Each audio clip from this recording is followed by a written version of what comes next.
En R3 Poule I, un derby comme on les aime entre Lot-et-Garonnais cet après-midi, puisque Castillonnès et Agen s'affrontaient. Agen qui connaît une sorte de rédemption après les déboires connus et qui pourrait connaître le championnat supérieur la saison prochaine. Et Castillonnès, Cahuzac et Agen disputaient un match en retard aujourd'hui, donc conséquence au classement. Avec ce match joué, Agen occupe la première place avec 29 points, suivi de Montpont-Ménesplet avec 25 points. Oros est 7e avec 16 points et Castillonnès-Cahuzac est donc dernier avec 5 points. Priorité au direct, nous allons à Castillonnès avec Jean-Claude Vétorel, le trésorier du club. Bonsoir monsieur. Bonsoir. Je vois que vous êtes au clubhouse ou dans les vestiaires. Mais oui, vous savez, en campagne, on essaie de refaire le match pour savoir un peu où étaient nos erreurs. Et bon, voilà, c'est comme ça. Bon, alors vous avez perdu 2-0 aujourd'hui, c'était logique ? Mais disons qu'on s'est un petit peu compliqué la partie en prenant un carton rouge au bout de 20 minutes de jeu. Et donc voilà, on présentait une équipe qui était un peu affaiblie, puisqu'on a perdu jusqu'à la fin de la saison notre capitaine, notre meneur de jeu, ainsi que notre ailier gauche. Donc voilà, on avait une équipe un peu remaniée, mais je pense que les joueurs ont donné tout ce qu'ils avaient, tout ce qu'ils voulaient. Et c'est vrai qu'on est tombé sur une équipe d'Agen, peut-être pas à son meilleur niveau, mais qui montre quand même qu'elle est là, en tête de cette poule Ligue régionale 3. Et si elle est en tête, c'est pas pour rien. Oui, on voit. Il y avait du monde aujourd'hui à Castillonnès pour le match ? Le trésorier que vous êtes était satisfait ? Il y a toujours du monde à Castillonnès. Aujourd'hui, il doit y avoir à peu près 200 spectateurs. C'est comme ça à chaque fois que l'on reçoit. Les gens aiment venir voir ce match d'un niveau assez intéressant, puisque la régionale est quand même un niveau assez intéressant. Malheureusement, je pense que la fin de saison va être compliquée pour nous, qu'on va retourner à un championnat départemental. Mais bon, il ne faut pas se leurrer, on a des jeunes qui montent derrière. On a eu une belle expérience pendant 2 ans à ce niveau-là. Et les jeunes derrière auront la possibilité plus tard de jouer leur nouvelle chance et de remonter à ce niveau-là. Bon, mais voilà, le trésorier que je suis était content de la journée parce que bon, il n'y a pas beaucoup de clubs dans notre petite campagne qui sont à ce niveau-là.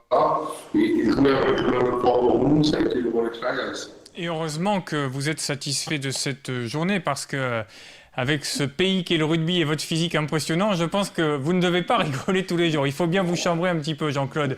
Nicolas Audu, l'entraîneur adjoint de Agen, est avec nous. Bonsoir, Nicolas. Bonsoir. Victoire 2-0, vous confirmez en revanche que vous allez très bien d'un point de vue sportif avec la montée plus que jamais pour ambition ? Alors la montée, ça je sais pas. Hein. Nous, c'est vraiment un groupe senior. On est parti sur un nouveau projet. On prend match après match. On a pris 3 points cet après-midi. C'était vraiment important pour nous. On savait qu'on allait tomber sur une équipe castillonnaise assez remontée puisque les mal classés avaient gagné le week-end dernier.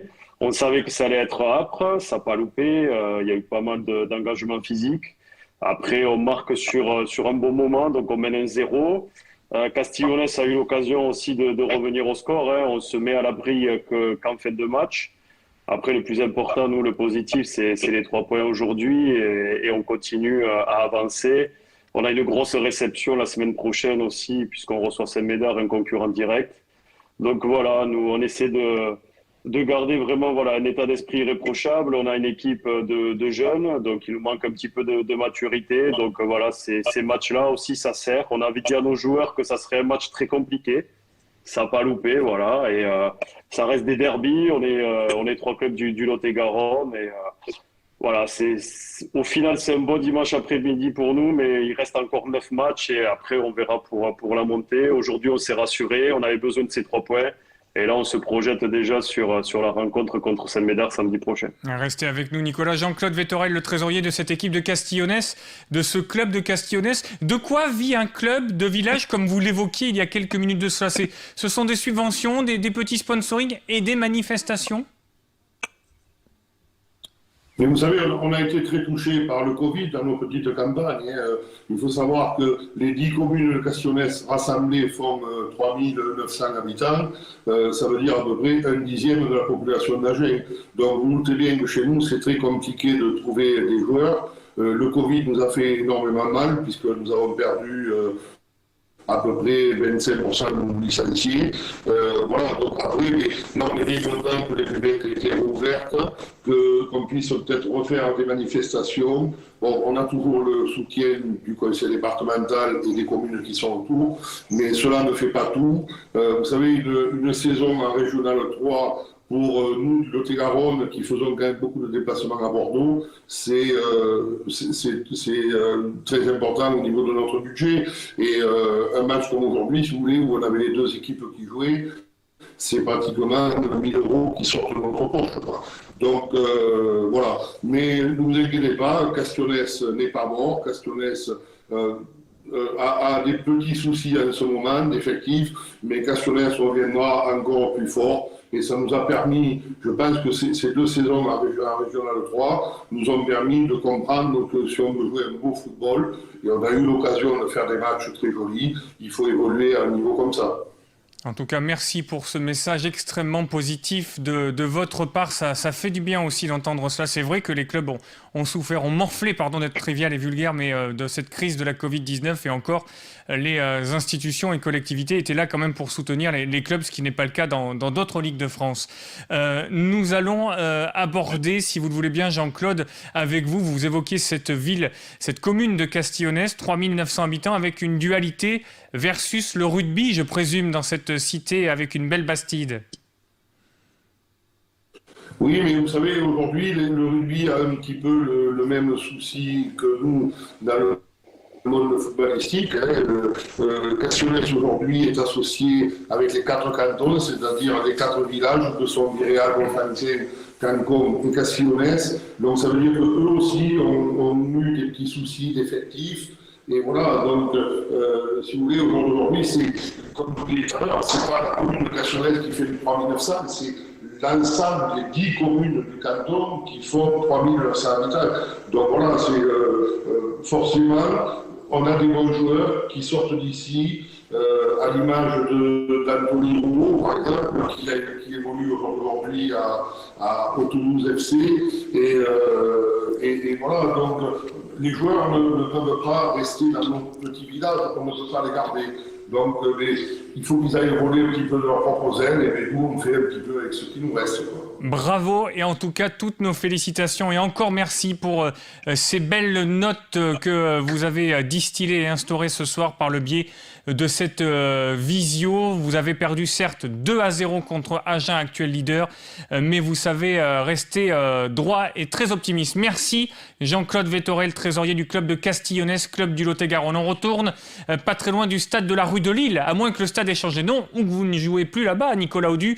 Je rappelle que vous êtes l'entraîneur adjoint du SU Agen. C'est ça, on est toujours au 289 rue de Lille, au complexe Armandie, tout à fait. Voilà, et il y avait le district pas très loin, à mon époque, mais vous savez, je suis un vieux journaliste juste maintenant. En face, ouais, tout à fait, voilà. Du club, ouais.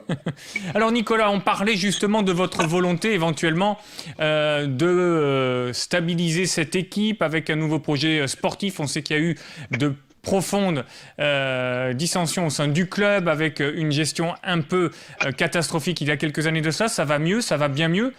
Secrètement, vous rêvez pas de monter ? Vous pouvez nous le dire. J'ai l'impression que vous faites un peu votre guirou, Nicolas Audu, ce soir.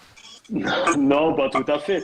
Le point positif, c'est vrai qu'on est arrivé avec une nouvelle équipe. Moi, je suis arrivé en même temps que les 2 coprésidents, Johan Jourdain et Sandrine Péquignot. J'étais RTJ pendant 3 ans et là, ça fait 2 ans que je suis coach adjoint avec David Taraoui. C'était de repartir vraiment sur une base solide, donc ça prend du temps. Hein. On a un projet aussi de groupement avec le club de Boé, BAFC. Donc là, on a quand même toutes les équipes de jeunes au niveau régional. Ça, c'était un premier challenge. Ça veut dire que le FC Boé-Bonencontre qui jouait à Borencontre n'existe plus ? Alors si, ça existait, toujours que chez les seniors, mais on a fait un groupement jeune des catégories U12, donc au 18. Boé qui joue en DH à l'époque. Exactement, ça permet d'avoir des équipes de jeunes au niveau régional. Donc c'est vrai on a vraiment une bonne formation là, avec bien sûr le nouveau RTJ Kevin Smolarzik. Donc c'est en train de bien prendre et on est très content des premiers résultats de cette saison. Au niveau senior, le SUA était redescendu en D1. On avait bien entamé l'année dernière avec 4 matchs, 4 victoires sur cette poule R3. Après, on a perdu des joueurs, il y a eu des blessés.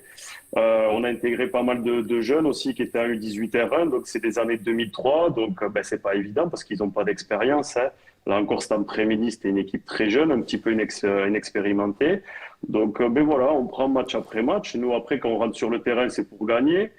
Mais le but, c'est de retrouver aussi une image positive, d'amener vraiment un état d'esprit. On parle de groupe senior. Aujourd'hui, les 3 équipes seniors, là, cet après-midi, se sont imposées. Donc, ça, pour nous, c'est quelque chose d'important. On parle vraiment de groupe senior. Il n'y a pas de cassure entre l'équipe 1, l'équipe 2, l'équipe 3. On travaille tous ensemble pour tirer tout ce groupe vers le haut. Donc, voilà, il y a vraiment des bénévoles qui ont redoublé d'efforts là, ces dernières années. Aujourd'hui, on a de belles récompenses. On a un super complexe là avec un nouveau terrain synthétique, un nouveau futsal outdoor aussi avec un revêtement synthétique. Donc voilà, la mairie nous suit également. Et voilà, on essaie de structurer tout ça. Après, il faut pas griller les étapes. Hein. Aujourd'hui, on a de bons résultats. Après, il reste 9 matchs. Cette poule, elle n'est pas facile. Mais bien sûr, si on peut prendre le ticket de la montée, on ne va pas se gêner. Quand est-ce que l'on aura, j'espère bientôt, un club en national en Lot-et-Garonne? Entre Marmande, le SUA, les clubs se sont historiquement toujours un petit peu tirés la bourre. Il y a la vallée du Lot avec Villeneuve-sur-Lot, il y a Casseneuil également. Ça reste une terre de football, quoi qu'on en dise. Tout le monde vous parle du basket et du rugby, mais le foot est toujours là. Exactement, il y a un très beau vivier. Moi, ça fait 4 ans maintenant que je suis en Lot-et-Garonne et je découvre il y a un très bon vivier de jeunes, notamment sur le Villeneuvois. Aussi à Agen, il y a de quoi faire. Donc voilà, il y a de très bons joueurs. Après, il faut prendre le temps de les former. Après, tous ces talents, il va falloir les garder aussi parce qu'il y en a beaucoup qui basculent pour les études supérieures sur Bordeaux, Toulouse. Donc, je pense que Marmande aussi fait un gros travail, se structure bien. Là, ils sont à la lutte pour le maintien R1. Il y a Boé aussi qui fait de bons résultats en R2. Après, il y a Villeneuve qui est un peu plus en difficulté. Nous, pour l'instant, en tête en R3. Donc voilà, il y a des clubs qui se structurent, qui travaillent, qui intègrent pas mal de jeunes aussi. Hein. On n'est plus dans une politique de recrutement. Je pense que tout le monde travaille intelligemment. Et je pense que ça va payer, que ça va porter vraiment les fruits là d'ici quelques années. Bravo en tout cas d'avoir su redresser la barre et maîtriser le projet sportif du club. Bravo à tous les dirigeants et à tous ceux qui font du SUA le club qu'il redevient au fil des jours. Bravo en tout cas messieurs et mesdames, parce que je sais que vous avez également des dames au sein du conseil d'administration. Exactement. Ouais. Merci beaucoup Nicolas Andion. On rappelle la victoire à Castillonnaise 2-0 cet après-midi. C'est la fin d'LFNA TV. La semaine prochaine, c'est Miss Charlène que vous retrouverez à compter de 18h30. On remercie Vincent Raymond, Richard Mabroukou Saïd, Axel Toudic et Mélissa Pliez. Excellente semaine, tous les meilleurs moments d'LFNA TV à voir en replay sur les différents réseaux sociaux et le web. Excellente semaine. Bonsoir.